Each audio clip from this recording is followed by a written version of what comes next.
Mutual ஃபண்டும் படம் எடுக்கிறது ஒன்றுன்னு சொல்ல நம்பிக்கை. விக்ரம் மாதிரி ஒரு பெரிய படம் எடுக்க போறீங்க வச்சுக்கோங்க. அதில் நீங்கள் தான் ப்ரொடியூசர், நீங்கள் தான் இன்வெஸ்ட் பண்ண போறீங்க. ஆனால் எந்த ஆக்டர் எந்த ஆடியன்ஸ் செட் ஆகும், எப்படி பட்ஜெட் அலோகேட் பண்ணணும்னு நமக்கு தெரியாது. ஸோ இந்த வேலையை நம்ம டேரக்டர் லோகேஷ் கனகராஜ்கிட்ட கொடுக்குறோம். அவரோட எக்ஸ்பீரியன்ஸ் யூஸ் பண்ணி பெஸ்ட் ஆக்டர்ஸ் சூஸ் பண்ணுவார். மியூச்சுவல் ஃபண்டு அதே மாதிரி தான். நம்ம மணியை ஸ்டாக்ஸில் இன்வெஸ்ட் பண்ண போகிறோம். ஆனால் எந்த ஸ்டாக்ஸ் எவ்வளோ பட்ஜெட் அலோகேட் பண்ணுறோம், இந்த விஷயம் எல்லாமே ஃபண்ட் மேனேஜர் பார்த்துப்பார்.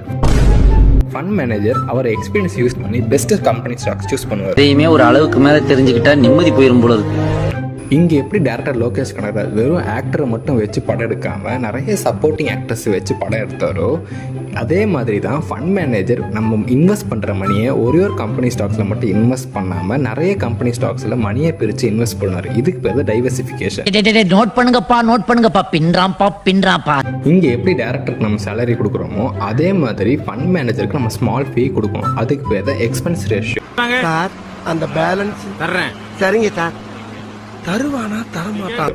சிம்பிளாக சொல்லணும், யார் இன்வெஸ்ட் பண்ணுறாங்களோ அவங்க தான் ப்ரொடியூசர், ஃபண்ட் மேனேஜர் தான் டைரக்டர், கம்பெனி ஸ்டாக்ஸ் தான் ஆக்டர்ஸ், அண்ட் இது தான் மியூச்சுவல் ஃபண்ட். ஸோ இந்த மாதிரி மணி அண்ட் இன்வெஸ்டிங் பார்த்து இன்னும் யூஸ்ஃபுல்லான கண்டென்ட்டுக்கு ஃபாலோ பண்ணுங்க.